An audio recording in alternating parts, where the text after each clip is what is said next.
Steph Curry and the Warriors. Playing against Stephen Curry. I've been looking forward to this for a while now. You know they'll be running and gunning. And Steph's gonna do 2 or 3 things that make you want to stop and stare. But we can't let that distract us. Because if we lose focus for even a second, they'll be up 20. So maybe it's up to me to put on a little show of my own. It's done, man. This is Kevin Harlan along with Clark Kellogg and Greg Anthony with Doris Burton. Spates checked in for Oh, we're up good. Zili comes in for Draymond Green. Barlua to the inside. Here's a Sims. Nice. Arms length from the hoop. He knocks it down. To the basket. You're right. Damn, son. And Steph Curry, a player within the gym, told us about his. And we're 5, 6 feet outside that three-point line. If I have a dribble, if I catch and shoot, if I have a good look, I think Coach will allow me to take that shot. And it's tough to guard, especially when you see a couple go in.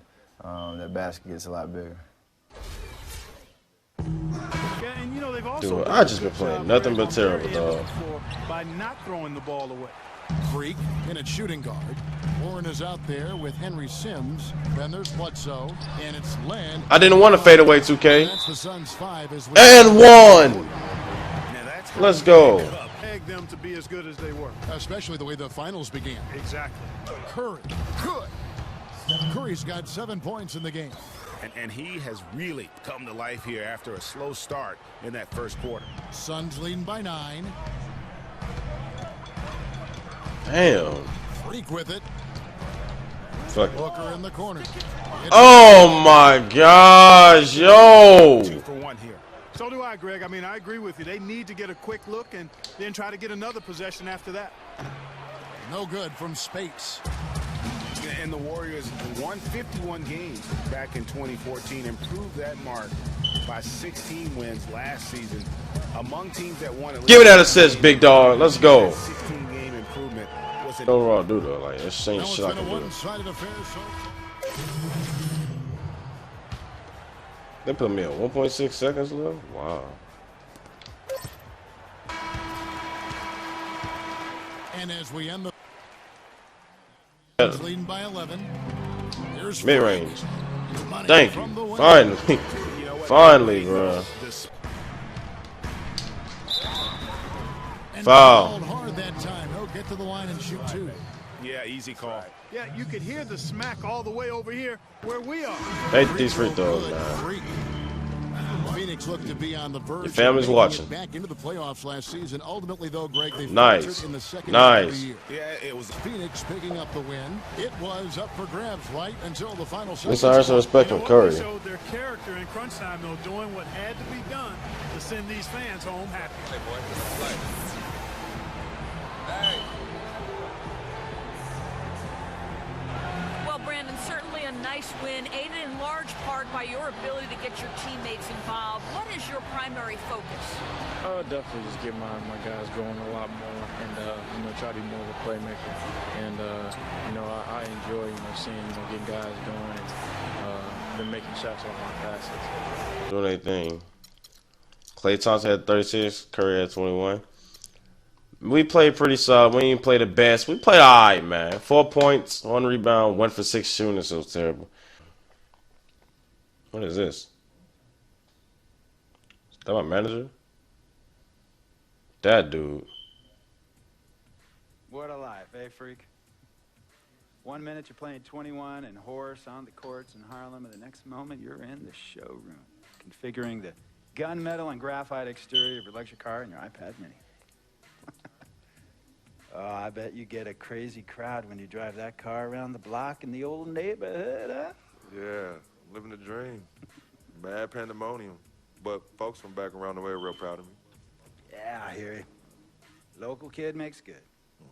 You know, it kind of reminds me of when I took my tech stock public and I rang the New York Stock Exchange bell and my mom's friends called her up and said, Maggie, is that your son on Bloomberg News this morning ringing the bell? And my mom says, yes, sirree, Bob, it was him. That was a great moment, freak. And you know, our lives, like a pearl necklace of great moments, all strung together with the finest silk thread of memories. And we have to be very careful how we cultivate those pearls and we thread that necklace. Does this meeting by any chance have to do with Vic Van Leer? I grew up in the burbs, freak.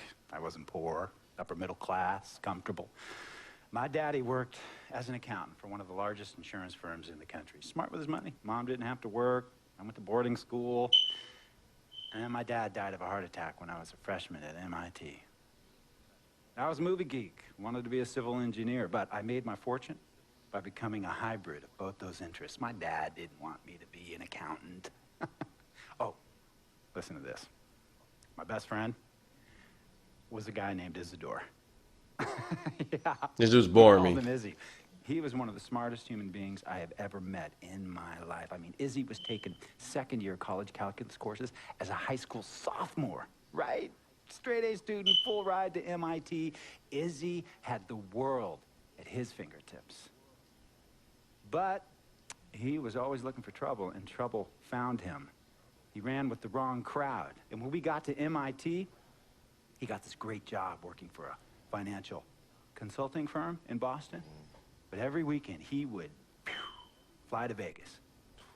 You see, Izzy had a system for counting cards in Vegas that had the big casinos on the Strip. Oh, stymied. He would come back to MIT with suitcases filled with $200,000 in cold cash. What? Yeah. So your man Izzy was getting hit off like that? Like a fat rat in a cheddar cheese factory, freak. Okay, so what happened to this dude Izzy? Because he's dope. No, not dope. Dead. Damn. After he'd been missing for 3 weeks, the Nevada State Police never found hide nor hair of Isidore. And our friendship took a hit when he asked me to hang out with him in Vegas, and I said I wouldn't do it because I knew he was on a dark and twisted path in his life. And yes, he was my dude. But no way was I gonna throw my life away trying to show my loyalty to a guy who really and truly didn't understand what loyalty was all about. So this meeting... Yeah, this is about Vic. Yeah, I figured. Okay, well, sir, Vic isn't Izzy. And why's that, freak? Well, for one thing, you and your dead friend Izzy didn't grow up poor. Me and Vic grew up in a neighborhood where we had to look over our shoulder every 2 seconds to make sure nobody was going to walk up on us and rob us. True. Izzy and I did not grow up in the hood. But we, like you, thankfully grew up in a 2-parent household. But even that wasn't enough for Izzy. He wasn't satisfied. He was always looking for a 5-alarm fire when he already had the warmth and comfort of a loving family. This is not about class warfare, freak. This is about the consequences of making bad choices and risking it all when you feel like you have nothing to lose. Vic is like a brother to me, sir. But you shouldn't be Brother Vic's keeper, freak. Would a brother go looking for trouble and put your career and your livelihood at risk by getting into fights at nightclubs and seedy after-hour joints and then scream to the media, "Yeah, it's all good, I'm an FOF, friendo freak. It's all misunderstanding. Y'all be haters, don't hate my game." I don't think a brother would do that to someone they really cared about, but a guy who looked at you like a meal ticket would. No. See, you don't understand Vic. Really? I don't understand. No.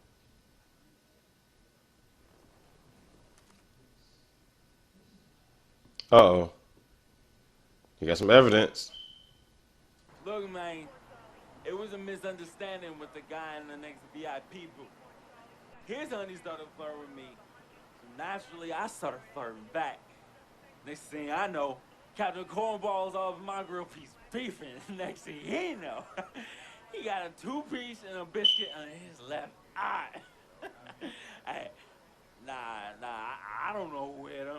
And damn sure wasn't me. Hey, Captain Cornball's mad because I'm an FOF, friend of freak. Hey, well, check this out, though. He needs to train that hottie before he leave the house, though. Yo, he's hotties ain't loyal, man. Hell no. What's there to understand? Are you freaking blind? You know, I just don't know, how much did you pay your lawyers to make all this go away? Almost 100,000. Excuse me, son, I'm sorry, I couldn't hear you. I said I paid almost $100,000. Exactly. And if you keep riding shotgun with Vic, you're gonna go broke. Quick, fast, and in a hurry. But Vic is my friend, and I grew up with him. How many times I gotta tell you, sir? Freak, this is not a request. I am not asking you to do this. I am telling you to do this. And the first order of business is that Mr. Vic Van Leer is banned from traveling with you on the road. Vic is banned from the locker room. And Vic is banned from this arena. And if Damn. Vic in or anywhere near the facilities, Mr. Vic Van Leer will be arrested for trespassing. Bro, what? Brother, I'm as serious as cancer. We all know that can be deadly. No. Me and Vic were kids, playing summer tournaments at the Dome. We always imagined making it to the pros. And after the crowds left, just a street light was on the court, like 11:30, 12 midnight, even 1 in the morning sometimes. We used to practice player introductions, running on the court, giving dap, high-fiving the teammates. Vic, he would act as an announcer. You know, he would introduce me and announce my name on a loudspeaker, and the Jumbotron would flash my image like a little guy dressed in long shorts and a jersey. And now, fresh off his 3-game, 62-point scoring streak, the youngest player to ever do so in NBA history, Frequency Vibrations. That crowd effect. We're sitting in those empty bleachers at the Dome and dream like nobody's business. And now I'm living a dream. For real. And in so many ways, Vic was part of that. Please, listen to me. I mean, I know this guy's your dude from way back.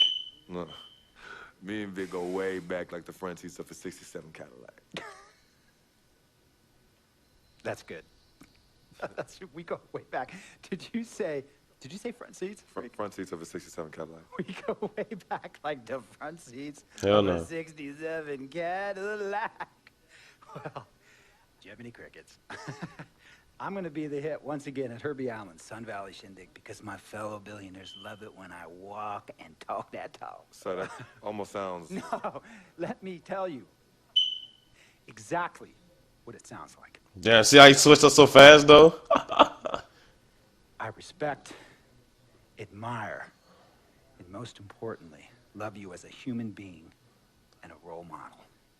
But I pay you a lot. And I mean, I pay you a lot of money to play for my team. And I am in this game to win it. And you can't win it with an albatross around your neck like Vic. So Vic is done. History. And here's some more lingo that I picked up from a former megastar who used to play for me several seasons ago. Thought I would never release him until I did. And now he's the sixth man on a struggling team in Venice. And yeah, I'm talking Venice with the canals and the gondolas and Harry's bar, not the street ballers next to the fortune tellers on the beach in Cali. This guy used to tell me when he thought there was a player destroying our team, don't be a hero, cut that zero. And that is what I am telling you about Vic, freak. Don't be a hero, cut that zero. The only thing Vic brings into your life is headache and unwanted and unnecessary negative attention. And it will begin to affect your mindset. And when it affects your mindset, it's going to affect your play. And when it affects your play, it's going to affect my team. And when it affects my team, it's going to affect my money. And if it affects my money, Google Translate will become your new freaking friend. I want a championship ring, freak, and I want you to help me get that ring. And banners after banners hanging from the rafters in this arena. Bro, he's turning up on him. Freak, hear me clearly and hear me good. Bro. G. Vic, gotta go. You're a clown for that, yo. That's just lucky funny, bro. handle your business. And remember, that contract you signed contains a morality clause, a very important clause that revolves around your conduct on and off the court, and how it can negatively impact my team. Now, I don't want you to have to learn Italian or Croatian as a second language. And hey, playing pro ball overseas, there's nothing wrong with that. But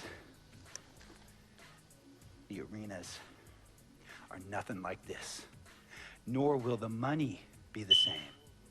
And on top of all of that, this is the U.S. of A., the greatest freaking country in the world. He loves the word freaking. Ask yourself, is Vic worth all that? Think about it. Think long, think wrong. Wow. What? That storyline went dark quick. It's a bad rap.